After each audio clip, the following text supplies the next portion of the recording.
गद्दारी योगेश कदमांनी नाही तर आदित्य ठाकरेंनीच केली असा पलटवार रामदास कदम यांनी केला। आदित्य ठाकरेंच्या दापोलीतल्या सभेनंतर रामदास कदम यांनी हा पलटवार करताना शिवसेनेत असताना योगेश कदमांना एबी फॉर्म नाकारल्याचं म्हटलंय। उद्धव ठाकरे मुख्यमंत्री झाल्यावर आदित्यने माझं पर्यावरण खातं घेतलं असा देखील आरोप रामदास कदम यांनी केला। आदित्य ठाकरेला जनाची नाही मनाची थोडीशी लाज असती तर योगेश कदमला गद्दार म्हणायची त्याला हिंमत झाली नसती। योगेश कदम शिवसेनेमध्ये असताना आदित्य त्याचा मित्र त्याला समजत होता, त्यावेळेला दापोलीमध्ये येऊन त्याच्या सगळ्या कागदांची हाकलपट्टी केली।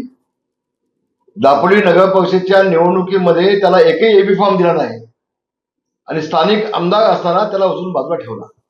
लाज वाटत नाही तुला?